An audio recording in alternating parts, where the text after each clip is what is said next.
Hello, welcome to our webinar. I'm going to share my screen.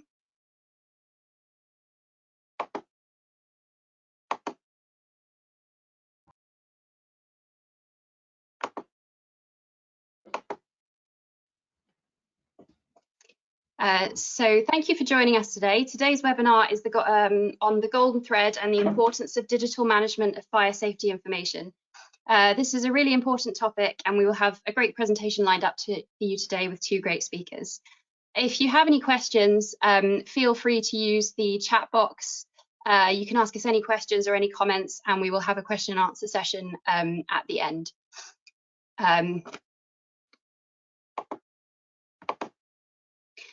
Women in BIM is sponsored by these companies, and we couldn't do any of the great work that we do without their support. Rebecca founded Women in BIM with the intention of creating a dedicated network for women in building information modelling and digital construction. Today, we work with many women globally to support their career development and as well as attracting young women into the industry. We act as mentors to grow personal and professional skills, encourage our members to enter BIM and digital related roles in the future. We can equip women in BIM with the tools and confidence they need to create a more diverse industry. So we encourage and support, because supporting one another is crucial as we strive to develop a more inclusive industry. Our network of members is in place to support, share and encourage each other to grow their skills and take advantage of new opportunities across the world. We attract and promote because we wish to attract women into BIM related careers by showcasing role models and maintaining a support mechanism across our network. We also aim to help women excel in their careers by continuously boosting their confidence and expanding their knowledge. We advance and retain. Research shows that a number of women are leaving careers in construction after only a few years. Women in BIM wish to celebrate women in BIM roles and provide opportunities for further advancement. This will help to increase the representation of women in senior construction roles. This is important because we are at a critical skills shortage in digital construction globally. Women and ethnic minorities are still underrepresented and being paid less than their male counterparts. Diversity across an organisation is proven to support greater innovation, creativity and profitability.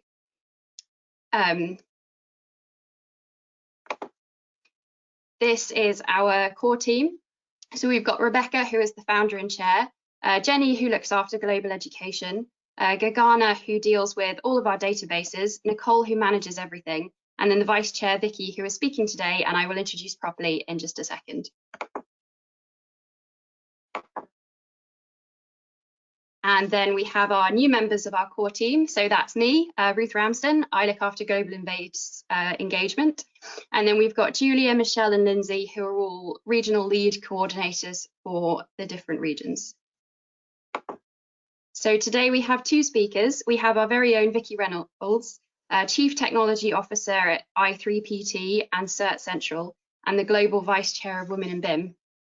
As the Chief Technology Officer for I3PT and Cert Central, Vicki is responsible for digital strategy and product development and has previously worked in information management, BIM management and digital construction across a number of high-profile construction projects, delivering digital solutions, implementing new technology and upskilling individuals and organisations. Vicki is a key member of the BIM and digital construction community, both locally and globally. As well as her role at Women in BIM, she's also an ambassador for the UK BIM Alliance and is part of the CIOB's Special Interest Group for Digital. Vicki will give an overview of the Building Safety Bill and how developers, building owners and project delivery teams should be preparing for the forthcoming Golden Thread requirements. Aman Sharma is the Managing Director at Totus Digital and Chairman of BSI Committee FSB 1/1/1, and he's our second speaker today.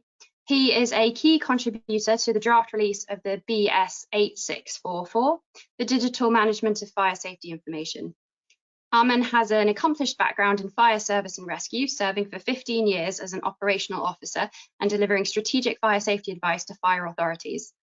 Over his career, Aman has delivered strategic fire safety consultancy on the HS2 infrastructure programme, the Greater London Authority, and to some of the industry's biggest construction contractors. He continues to provide expert technical advice in the development of fire safety, policy, guidance, and organisational working practices to a number of high-profile clients.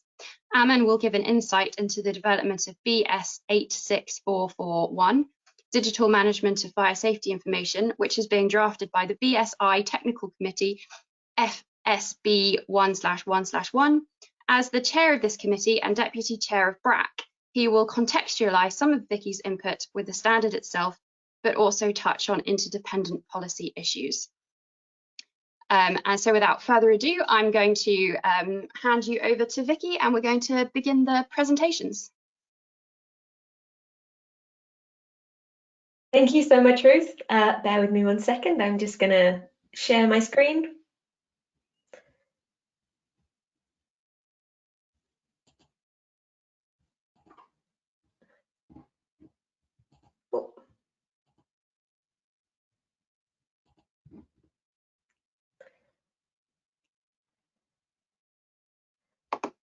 Sorry, one second.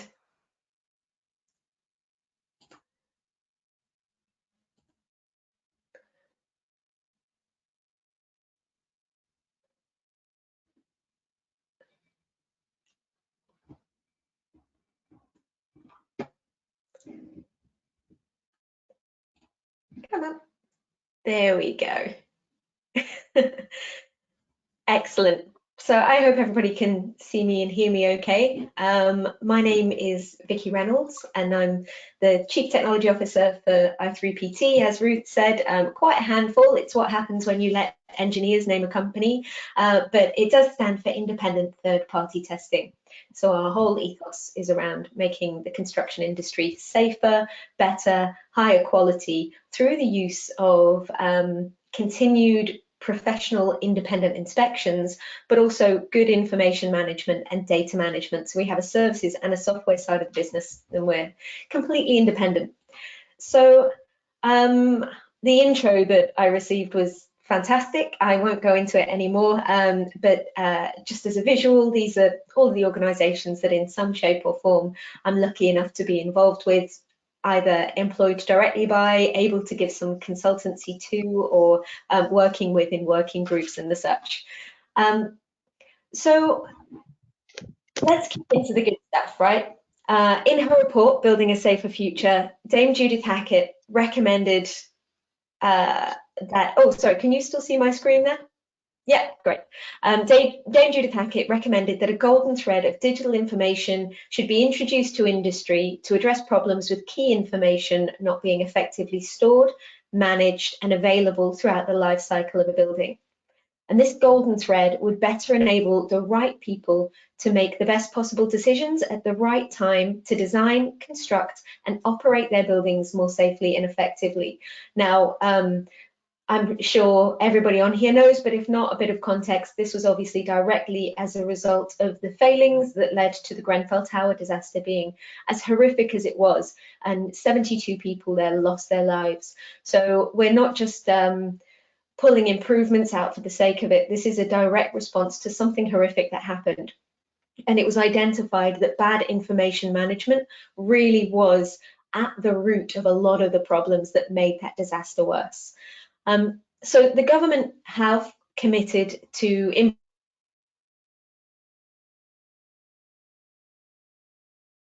Dame Judith Hackett's Golden Thread recommendations, which will apply to all buildings within scope of the new building safety regime through clauses 32, 88, 89, and 90 of the new building safety bill. Now, I wouldn't recommend that you go and read them. It's primary legislation, it's very high level, and it's also written in legal jargon. So, but I can tell you now that what it does is it puts legal duty on duty holders and accountable persons to create, obtain, store, and share information about their building to ensure that information is maintained even through changes in delivery teams or building ownership. So the difference there is, whereas previously clients and building owners maybe felt like they could pass the responsibility for information management onto their supply chain, this directly puts the onus on them to identify their information management requirements, especially in relation to fire and structural safety, and to take ownership for that, to make sure that no matter what happens on their project or with their asset, with their delivery teams, there is always that golden thread of information. Now, when we talk about scope as well, this currently is for all high-risk residential buildings, so over 6 stories high with more than 2 residential units. It also covers care homes and hospitals as well. And the idea is that this scope will be extended eventually to cover more and more homes and more places where vulnerable people, or essentially just people, are existing. So we know that requirements for a golden thread were set, and we sort of know why, but what is the golden thread? Well, the BRAC Golden Thread Working Group, which is the Building Regulations Advisory Committee, a group of professionals and industry experts, worked really closely with MHCLG, so the Ministry of Housing, Communities and Local Government, now called the Levelling Up group, and they worked with HSE to develop the definition for a golden thread and set some supporting principles. So this is what that looks like. Now, the summary definition, the official summary definition of the golden thread, is that it is both the information that allows you to understand a building and the steps needed to keep both the building and the people safe now and in the future. And the interesting thing about this is I had a lot of conversations about this definition early on, and even myself was a little bit mindful of what it really means, because it's a large scope, and to include information and process within one definition might seem a little bit muddy. And a few people came back and said, look, how are we supposed to comply if this isn't a very clear definition? You know, you deliver these things, you're compliant with the golden thread. But actually, it's not about compliance, the golden thread. The golden thread requirements are much more about developing a level of understanding of your asset or your building that make you really appreciate all of the risks involved when it comes to fire and structural safety, and being able to evidence that you have properly assessed those risks, you've mitigated them where possible, but you also understand potentially what might happen if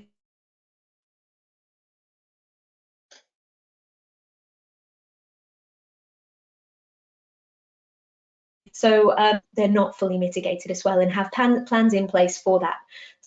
It's actually in the broader definition, and it's not quite so easy to check a box and say, right, I can tell you I'm compliant. Now, the full definition, which can be found on the MHCLG or the government website, comes in 7 parts, and lucky you, I'm going to read it out to you now. The reason I'm going to read it, I'm not really a fan of just reading PowerPoint presentations to groups of people, but in this instance, the wording was created a specific way for a reason. It's a very clear message, and I think it's important that when we talk about the golden thread, we do it properly. We talk about it the way that it was intended, and we pass the message on accurately. So I am going to read almost verbatim, maybe with a little bit of extra context, the 7 parts of the golden thread definition. So the first part is that the golden thread will hold the information that those responsible for a building will require to show that the building was compliant with applicable building regulations during its construction, and provide evidence of meeting the requirements of the new building control routine throughout the design and construction and refurbishment of a building. So, I mean, fair enough, this one. It's the information that the building owner has, they must then be able to use to prove that they're compliant. That's pretty basic stuff when it comes to legislation. Now, the second part here is the information must allow those responsible for the building to identify, understand, manage and mitigate building safety risks in order to prevent or reduce the severity of the consequences of fire spread or structural collapse throughout the life cycle of a building.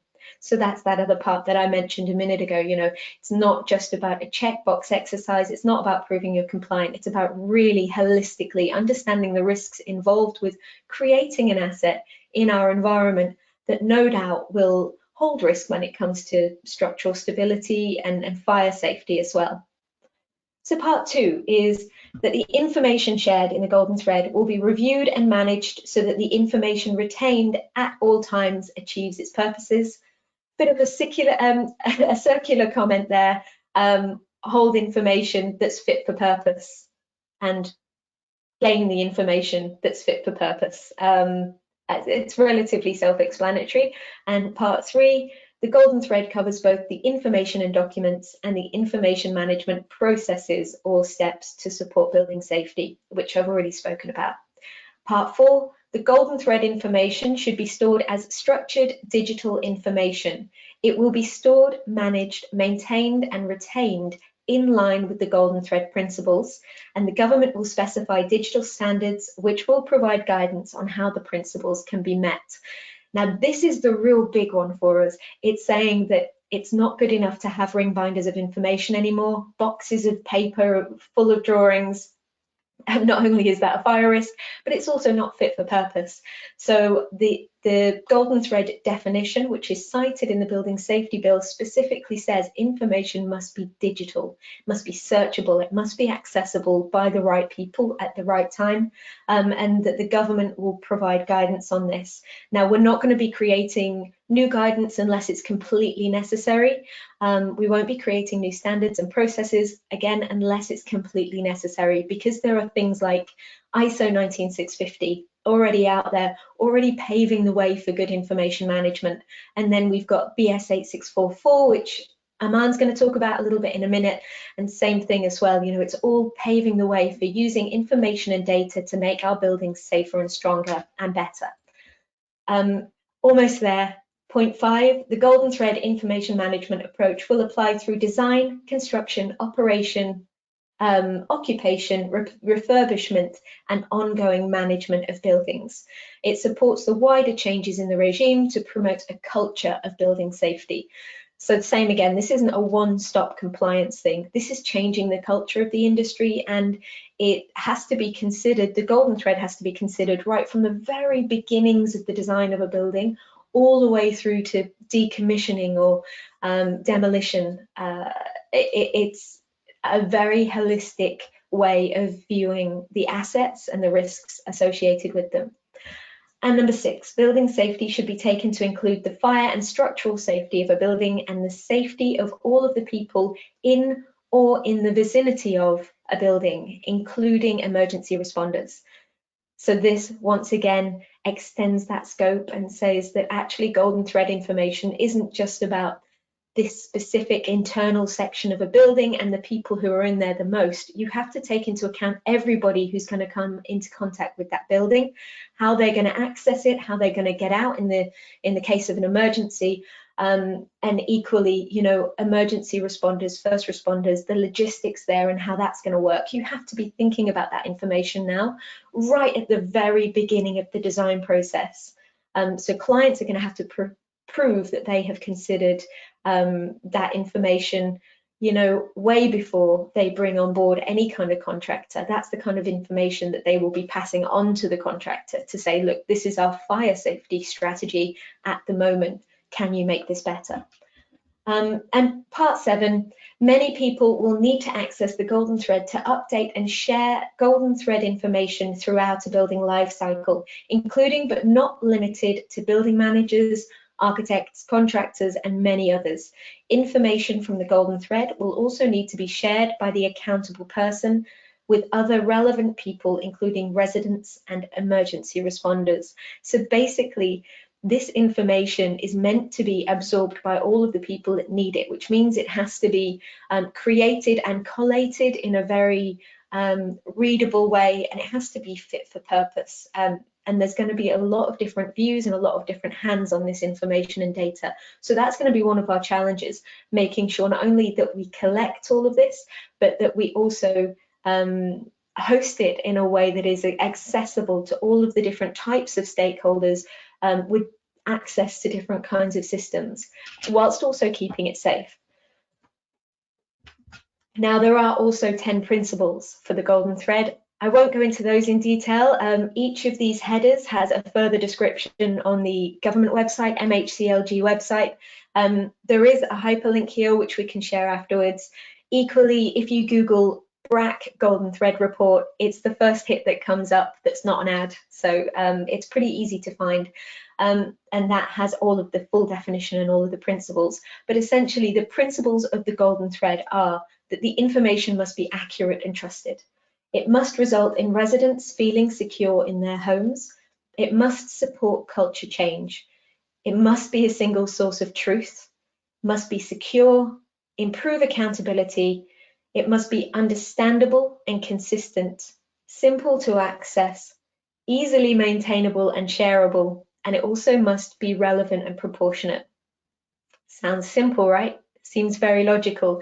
And actually, for anybody who's been working in BIM or information management for any number of years, these are all of the things that we try and achieve anyway, day to day. So hopefully this new legislation and these new requirements will just force that understanding further out into our companies and our organizations as well. So all in all, this can only be a good thing for us and what we're trying to achieve. So the real advice from government is prepare now for the Golden Thread. Even though we don't have the secondary legislation yet and we haven't developed the actual guidance for industry, we have identified that we are much further behind than we would like to be in terms of preparedness for this. And so even before you get an idea of what the actual requirements are, there are certain things that we need to be doing to get our organizations ready. So significant and immediate industry ownership and culture change is essential for the successful implementation of the Golden Thread. And a culture of building safety must be positioned at the forefront of information management, both throughout the life cycle of a building, but also embedded within organizations. And to prepare for this, individuals and organizations have to absorb and understand the definition and principles of the Golden Thread and consider ways in which this can be implemented across their projects and throughout their work. And some of the key items for consideration when assessing preparedness would be asking yourself, do we have digital competence needed to implement the Golden Thread in-house? And how do you figure that out? Well, here are 4 beginner questions to ask yourselves. Am I and my organization capable of clearly specifying information requirements relating to fire and structural safety to a potential supply chain? So can you tell your supply chain at the moment exactly what you need from them in terms of fire safety and structural safety information requirements? And then the second one, during procurement, are there processes in place to properly assess tenderers' competence for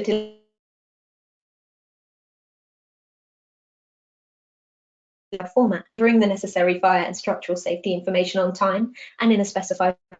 So basically, can you ask them exactly what you need? Specify your deliverables clearly, but then also assess from that supply chain whether they're really going to be able to provide that or not.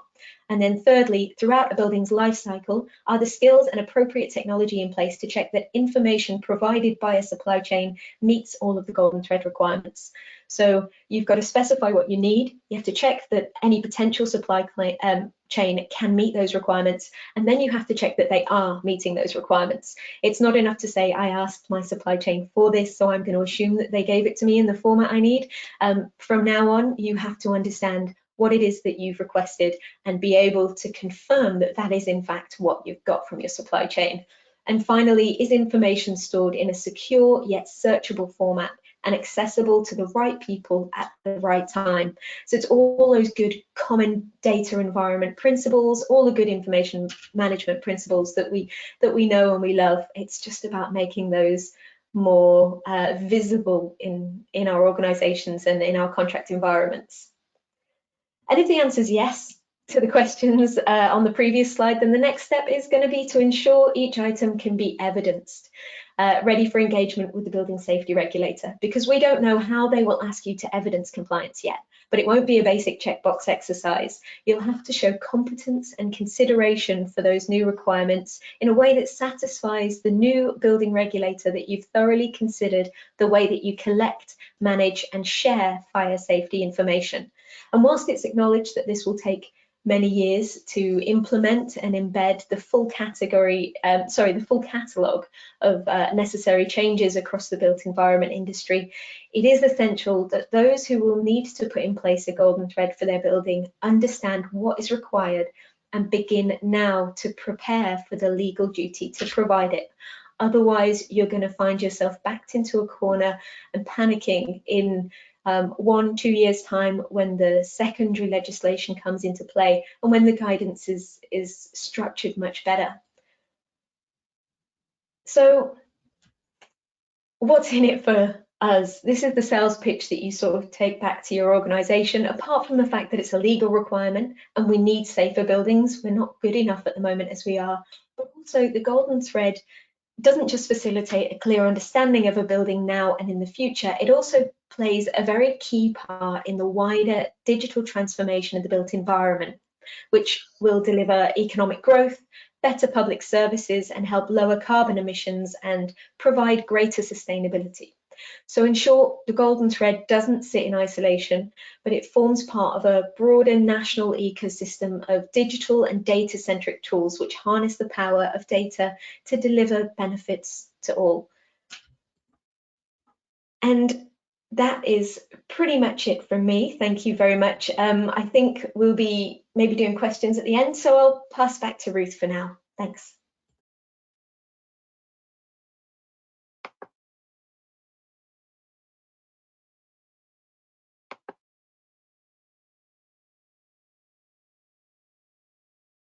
Thank you, Vicki. I think we're now going to move on to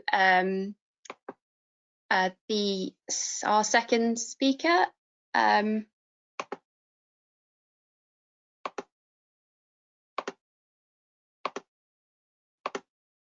So yeah, here is Aman with his presentation. Thank you very much, Ruth, and thank you to Vicki as well as I attempt to navigate the technology and share my screen as well. Bear with me.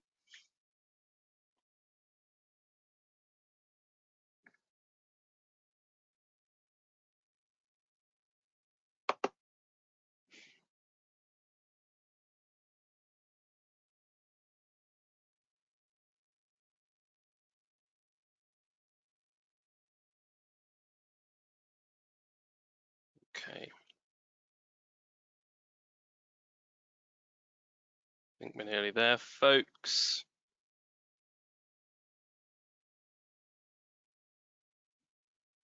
You wouldn't know that we had practiced this beforehand, would you? So I think we are there. Good-o. Let's go to the right slide. So good morning to everybody. I'm truly delighted to have been invited to speak with you this morning, and thank you to Ruth and in part to Vicki as well for the introductions that you've made for me already. I'm not quite sure there's much to add to it, but I better just recap and clarify a few things as to why I'm in the privileged position to be able to speak with you this morning. As has already been explained, I am the managing director of a building safety consultancy called Totus Digital. At Totus Digital, we enable a safer environment for home builders and housing associations by advising them on building safety and building sustainability as well. My other roles in industry are as Deputy Chair of the Building Regulations Advisory Committee, who, if any of you are still unaware, is the statutory body, independent in its operation, of course, that advises the Secretary of State for Housing, and not just the Housing Secretary of State, but others as well, as and when is needed. Our primary function is to oversee and advise on the performance of the functional requirements of the building regulations. And since the tragedy that was the Grenfell Tower, we have been incredibly busy with the building safety programme and the regulatory reform that we'll hear a little bit more about today. Again, I am also the chairman of FSB 111, which is the BSI Technical Committee drafting BS 8644 Part 1, which I'll expand upon in more detail to provide you with hopefully a good overview to leave you better informed at the end of this session. I never make it a point when I speak publicly to not reflect on why we are having the discussions that we are having. And this is not just policy reform and regulatory reform for the sake of doing it.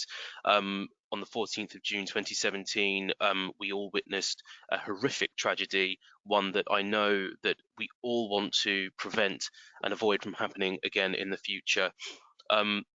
It was and will remain the UK's worst residential fire since World War II, and certainly the worst structural fire since the 1988 Piper Alpha disaster as well. Everything that I do as an individual and everything that my colleagues do is to make a safer future for those individuals that continue to reside in what we have termed as higher risk buildings, so that we can avoid those horrific events from ever happening again.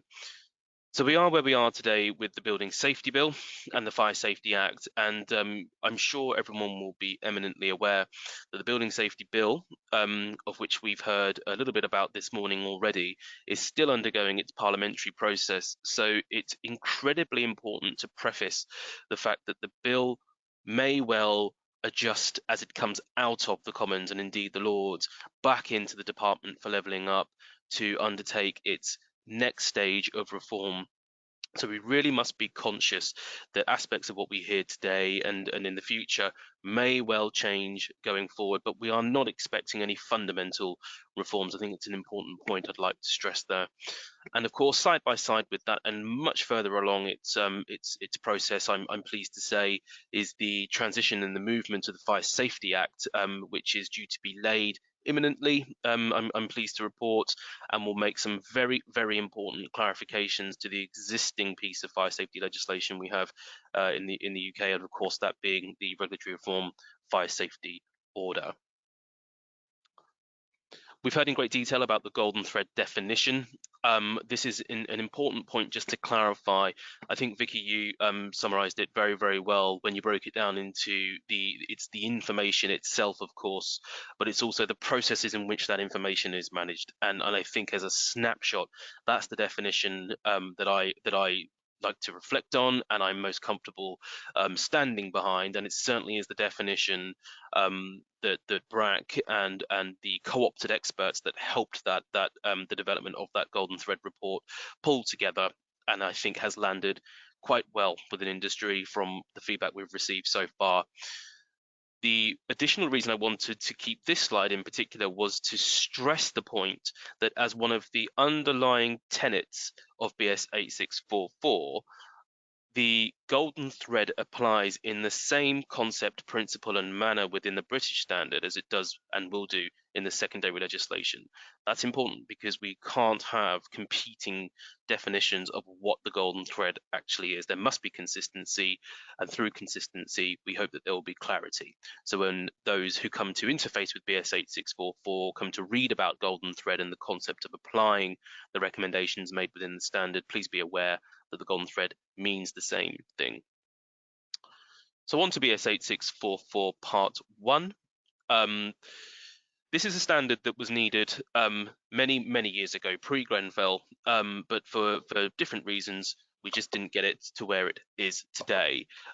Clearly, Grenfell gave us the mandate to be able to push forward with this important piece of work, and actually was primarily aimed at the fire and rescue services, which, please take it from me, is an industry that is wholly unprepared for any concept of digital information management in its current form. And I think when we reflect on some of the evidence that we've heard already at the Grenfell Tower inquiry, and when we certainly come to hear of additional pieces that will be forthcoming, that statement will be wholly qualified.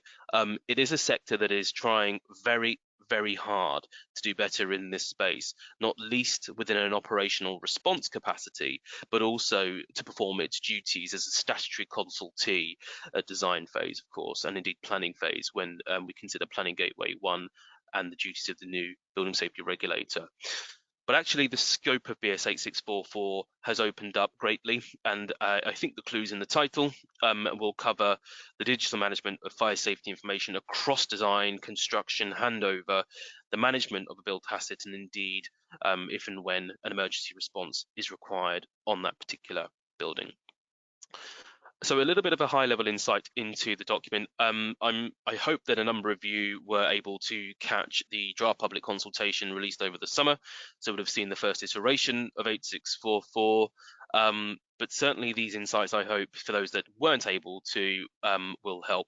One of the commitments that I had asked the committee to reflect on before drafting had occurred, so way back in 2018, was to encourage through the narrative the use of the UK BIM framework. Vicki has already covered that is a comprehensive suite of standards, not least within the ISO series itself, but also the supporting guidance that sits around it, that we ought not to redefine.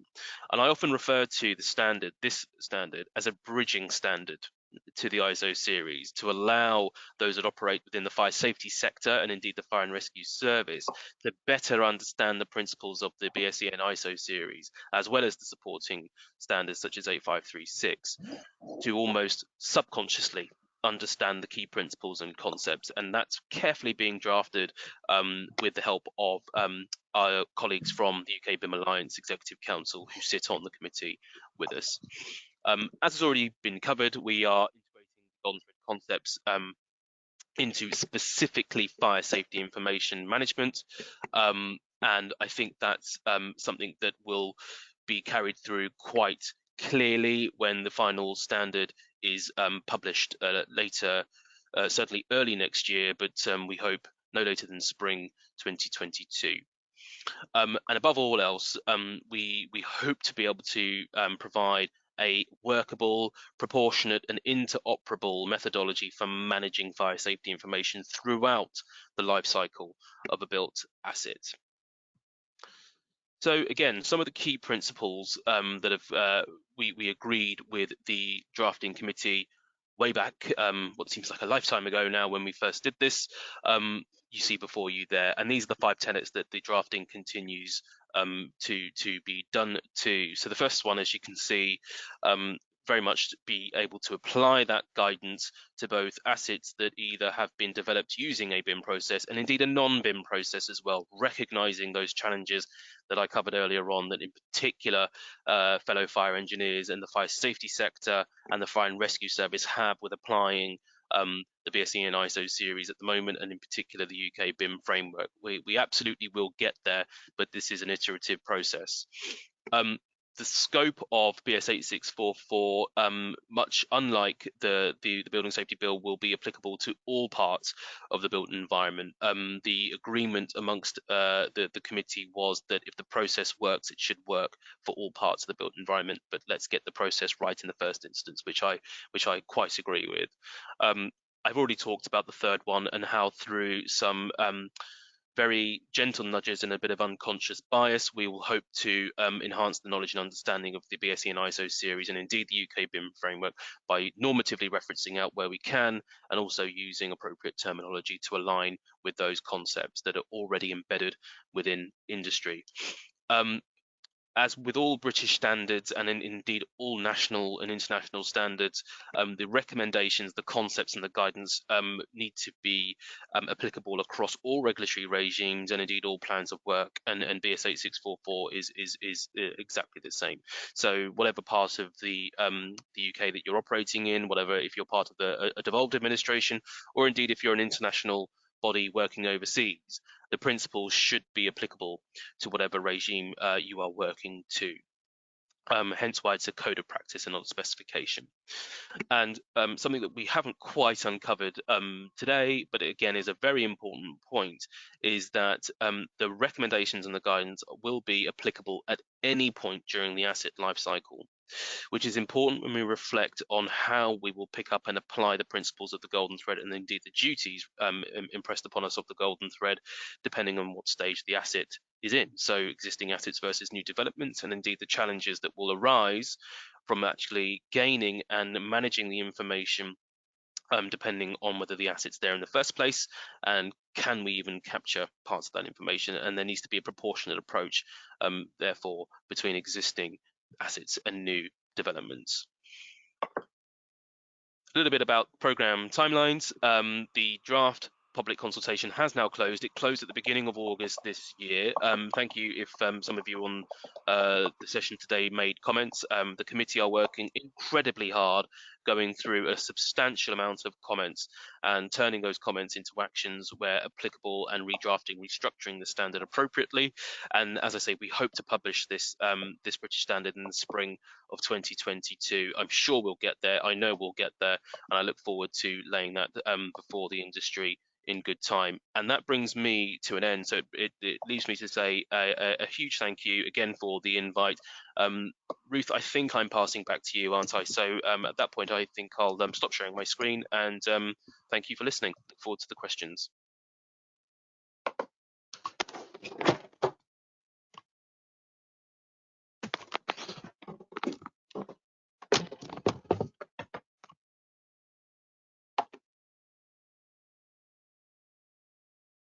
Hello. Thank you very much, Aman. Thank you to both of our speakers. They have been very interesting talks. And now it is time for our question and answer session. So we have had a few questions that have come through. So the first one is the consultation draft of BS 8644 received fairly damning comments, largely relating to the feasibility of its technical delivery. How are the authors of the draft standard seeking to address such fundamental comments, given specialists in the field described it as undeliverable? I think that's one for me, isn't it, Ruth? So thank you for the question that came in. I have to say, having read the 800 comments with my committee, and it's quite a substantial committee made up of a broad church of experts, both across the information management space, but across the fire safety sector as well, some of which sit on the UK BIM Alliance Executive Council. That's not my assessment of the tone of the comments. So broadly speaking, the comments made were quite positive, very constructive. I certainly haven't been communicated or had anything communicated to me that the standard is undeliverable. If the standard was undeliverable, I think we would not be trying to deliver it, quite frankly. So the nuanced challenges that we have with BS 8644, and we do have several, will be to adopt it within a sector that is very challenged in the information management space already. And that, as I've said already, is the fire and rescue service sector, where, of course, we know with my primary background being in the fire service, I know it well. And because we know it well, we're coordinating that response to be able to set out what good looks like for information management as a statutory consultee, and indeed at emergency response. As Vicki, I think, has already said, the point of developing the relationship with the UK BIM framework, and specifically the BSE and ISO series, was because that is a deeply embedded and well understood set of international standards for information management, and the process looks to be working, quite frankly. And if the process is working, simply linking into those processes seems sensible. It seems a sensible thing to do. So yes, I'm grateful for the question, but that's certainly not my my reflection from having read the comments a number of times now through the comment resolution period. Thank you very much. I think we've got another question here. Do you think that the Golden Thread Manager will be one of the most postmodern jobs that we'll be seeing in the very near future?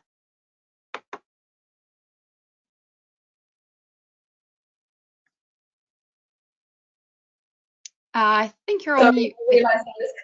I realised I was on mute. It's a typical modern ailment, isn't it? Accidentally clicking the mute button.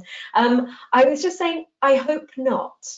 I would be quite dismayed to see the role Golden Thread Manager come onto projects. I think a lesson that maybe we learned from the early days of BIM is it's best not to pull these things out and make them their own entity within a project environment. It's more about turning it into business as usual for the majority. I think the information manager, the BIM manager, and all of these roles that we already have who are focused on safe delivery and good information management should be incorporating the requirements of the golden thread rather than us developing new roles, which is exactly in line with the ethos that we have around new standards and procedures as well. You know, if there's something there that's already working, let's amend that slightly or make sure we fit in around that rather than just throwing things out and starting again or bringing new roles or new processes in. I don't know if Aman, you'd have anything to add to that. I think that, broadly speaking, I think that's correct, Vicky. I think the however organisations and however future duty holders decide to operationalise the concepts and principles of the golden thread, they will be specific. They will be organisationally specific as well. I think the key tenet to take away from this is that those principles and those policy requirements will influence that decision making internally. So for those organisations that may not choose in the immediacy to align to the ISO series, for example, for whatever reason that they choose to, the flexibility within the policy will be there to allow that approach, but still demonstrate the legal requirement has been met or the compliance has been met. I think organisations need to think long and hard about their operationalisation, about how they go forward with this, especially in this key area between the now and what we're talking about, and obviously the laying of the secondary legislation, which is forthcoming. One of the sound bites that I'd like to reflect on is duty holders, designers, contractors, etc., asking themselves what's actually golden to them. So what is the information that's important to you on top of the legal requirements that will be impressed upon you, and then work back from there, right? Once we've decided on those key subject matters, how do we work back from there? What does the process look like? And then who do we need? And how do we build that competency into that process? Mm-hmm. These are some really interesting answers there. So I have another question here. What is the difference between the golden thread and the transfer of information required by Regulation 38 from the approved document? That's a good question, and it's a question that a few people have asked, and I'll give you my understanding. But to be honest, I imagine Aman might have a slightly better, a stronger response to this. But from my perspective, it's a build on of that, of those requirements. So those requirements are a very specific set of deliverable information at two very clear stages. So I think it's at the end of a project, at the end of the build, and at the beginning of occupation. And that's brilliant.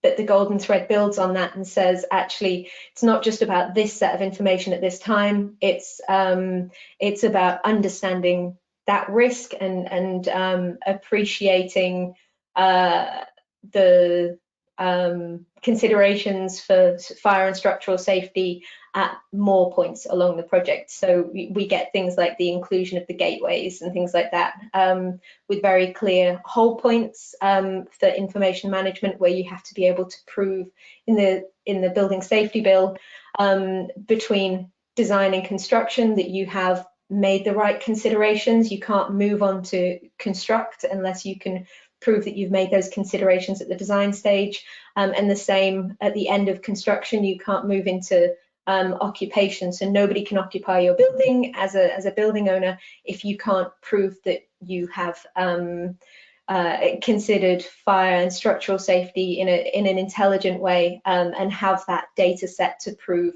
that consideration. And I would say the Regulation 38 is sort of that end of it, but yeah, the golden thread expands on that considerably. Yeah, broadly speaking, I think that's accurate, Vicky.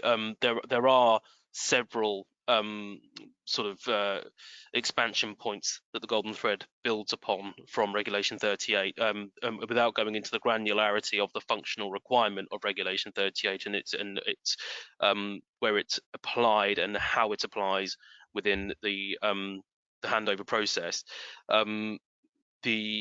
the key one is that there's a secondary piece of legislation. And secondary is in the actual word of it, not the fact that it's secondary, that triggers Regulation 38 handover processes taking place in the courses where those buildings apply to the fire safety order as well.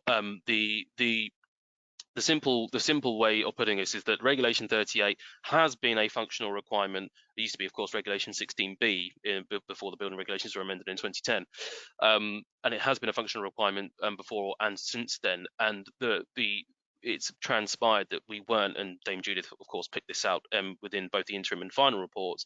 People just weren't doing it. And people weren't doing it because, well, for several reasons. You know, there was I think heads in the sand. I think there were a lack of understanding. There certainly was a lack of guidance around what good looked like for information handover fire safety. But the scope of the golden thread versus the scope of Regulation 38 is significantly different in terms of the legislation itself, but also, as Vicki has rightly said, it's points within the safety case regime. So for those that are designing, constructing and managing buildings of 7 or more stories or 80 meters in height that will be caught by the new regime, the golden thread principles and the golden thread legislation will apply to you. For those that are, and Regulation 38, by the way, is undergoing its own reform in a separate piece of consolidation. But for those that will be designing construction buildings of all types where the fire safety order applies, Regulation 38 will continue to apply, but that consolidation piece of secondary legislation that will take place in amongst the development of the primary legislation will absolutely seek to consolidate Regulation 38 with the golden thread requirements as well, so that we don't have a two-tier approach to this.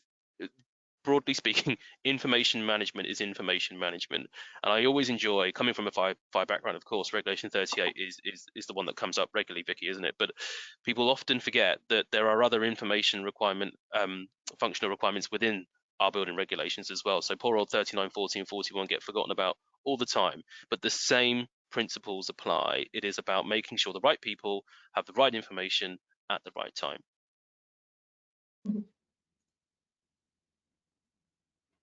Thank you. So there's another question here. So it sounds like the BIM process and the golden thread are interchangeable. Is this correct?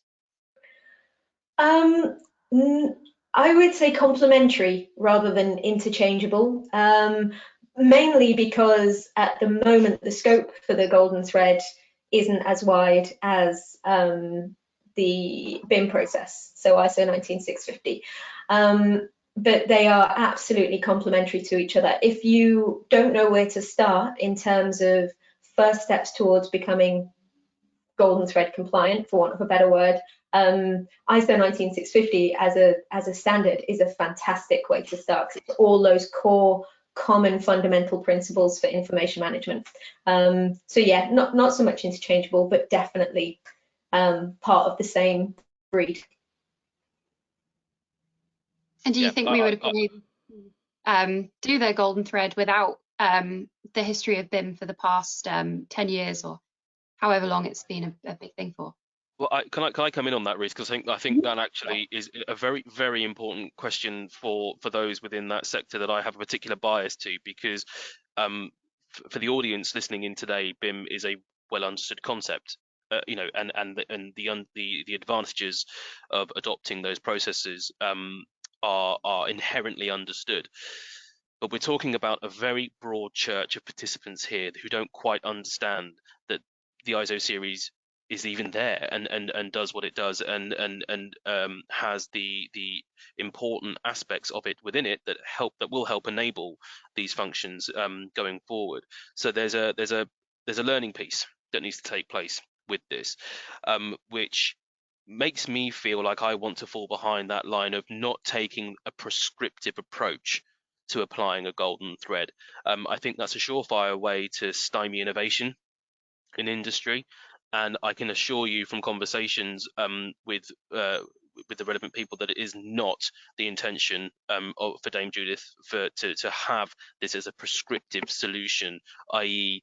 turning people to a specific set of standards to undertake a task. The choice should be there for the duty holder to demonstrate the functional requirements as they exist today and will go on to be met, can be met, however which way they do it. I think that's the right way. I think it's a proportionate way, and I think it's the best way to allow that upscaling of the regulatory regime as and when we need to do it as well, to swallow up more parts of the built environment, hopefully after the success of 7 or more stories in 18 meters. 100%, and that's why in the very early days there was a real reluctance to write BIM into the principles and the definition of the golden thread, because actually it's more about digital. It's about the access to the information, which is through digital means. It's not necessarily enforcing something like the BIM process, which obviously is ideal and a great way to make sure that you're following those key principles.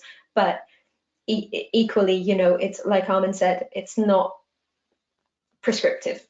It's, you know, this is about fire safety. It's not about smacking someone over the head with ISO 19650. Cool, thank you. So we've got a nice easy question here. Will there be a copy of this webinar made available when it has ended? Yes, it is being recorded, and I believe it will be available on the Women in BIM website. If I got that right, Vicki? That's right. Yeah. Under the events tab on our website, there'll be a recorded version, and we'll check with Aman afterwards. No need to answer now, but we do sometimes send the slides out as well if speakers are happy with that. So we'll be able to confirm over the next couple of days. Cool, thank you very much. I think those are all the questions that we have, and we are almost at 11 o'clock. So I think it's probably time to wrap up, unless anybody else has any final comments. We've just had a question come in that's quite interesting, actually, Ruth. I don't know if you can see it. Oh, I must have missed it. It's basically, do you mind if I read it out? Is that okay? Go for it, yeah. Are we expecting to see big software application companies buying smaller little plug-in programs to facilitate the best information exchange for different aspects of Golden Thread in a package solution? And I'm really keen to answer this one because this is my bread and butter. I really hope not. And also, I think it's not the way to deliver something like this in the best way. Absolutely, a series of adapters and integrations between different systems is critical, and that's why we need to focus on things like open data and the ability to share information and APIs and all that good stuff. But I think we are going down a very dangerous route if we allow big organizations to say we are the only way to do the golden thread, and then scoop up all of those little players around them and sort of commercialize something that actually shouldn't be in any way commercialized, because there are direct implications to human life. So that would be my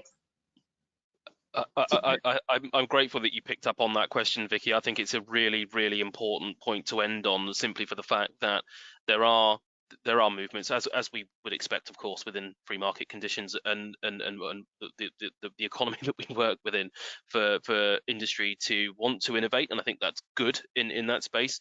But please, if anyone's listening in on this and asking that same question of themselves, don't presume that there is an off-the-shelf solution to deliver this thing, because there simply isn't, and there shouldn't be either. And I think that flexibility in the approach of the functional system that we work within, that I described earlier on, lends itself to that approach. And it is frustrating when you see the so-called solution being advertised when we haven't even quite decided what's going into the nuances of the policy yet. You know, I often wish that these organisations would tell me what those outputs are, because it would save us a lot of work. But no, I think that's absolutely right. I stand firmly behind that ethos, and I hope that industry will begin to adopt that cultural approach that is needed to information management. I think it's an inherently important thing that needs to be understood, throughout the concepts of all organisations and throughout all levels. So I think that's an important point. Mm-hmm. Cool, thank you very much. If we have no further questions, then I think we should wrap up. Thank you everybody for attending, and huge thank you to our two speakers. It's been absolutely fantastic, and I certainly feel like I've learned a lot from listening to you, so I hope everybody else feels the same way. Thank you so much. Cheers, it's been a pleasure. Thank you. Thanks, Ruth. Thanks, Vicky. Thanks, everyone. Thank you. Bye-bye. Bye.